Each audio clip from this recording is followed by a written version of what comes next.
Family is not always about blood. Sometimes it is about the people who stay when staying is hard. The ones who know your silences. The ones who save you a seat without being asked. Your first teachers were probably the ones who raised you. They taught you without classrooms. How to tie shoes through patient repetition. How to share through gentle reminders. How to say sorry when they were wrong. They were not perfect, but perfection was never the lesson. The lesson was trying again and again. You learned love has different languages.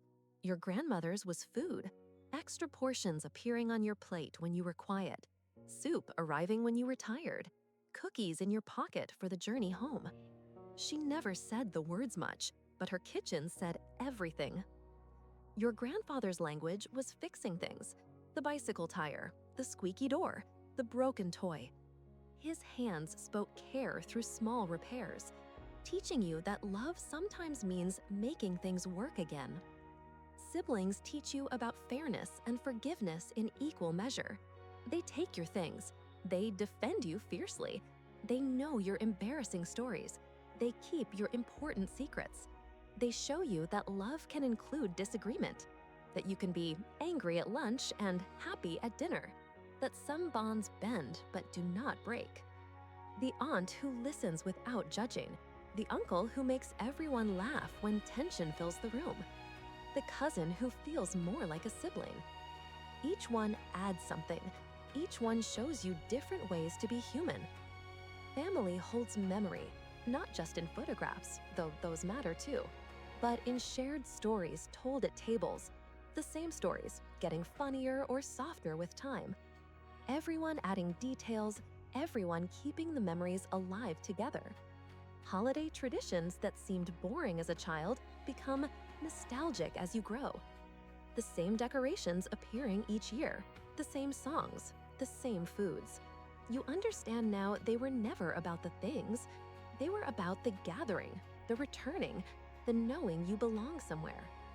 Family teaches you about seasons, not just the ones on calendars, the seasons of life. The child becomes the caregiver. The fighter becomes the peacemaker. The quiet one finds their voice. Everyone growing at different speeds, but somehow still connected. You learn that showing up matters more than perfect words. Sitting beside someone in a waiting room, helping with dishes after dinner, sending a message that just says, thinking of you. Small acts that say, you are not alone, you are seen, you matter. You discover family can be chosen. The friend who becomes your emergency contact, the neighbor who has your spare key, the group that gathers every week to share meals and stories. Family is not just about arriving through birth. It is about choosing to stay through life. Distance teaches you that family is not about proximity.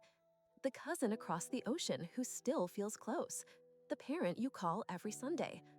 The sibling in another city who knows when something is wrong just by your text. Connection is not measured in miles. It is measured in caring.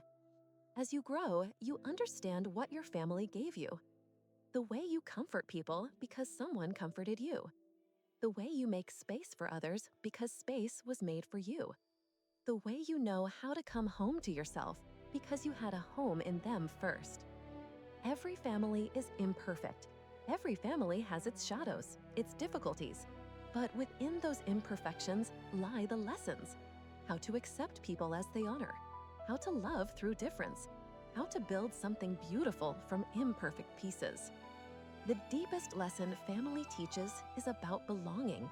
Not perfect belonging, not constant harmony, but the real belonging of people who see you at your worst and still set a place for you at the table, who know your whole story and still want to hear what happened today.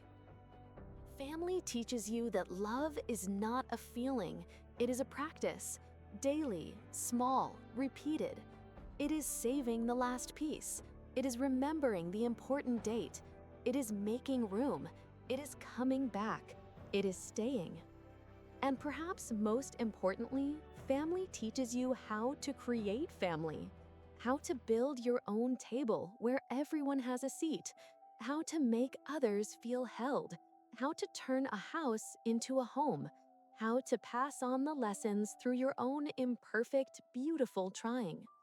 If this story touched something in you, let it stay with you for a moment. And if you want to help this quiet space grow, you can leave a small comment below. Sometimes one simple comment is all it takes to keep a story alive. And if you feel like supporting more stories like this, you can like the video and subscribe to the channel. It helps more than you imagine.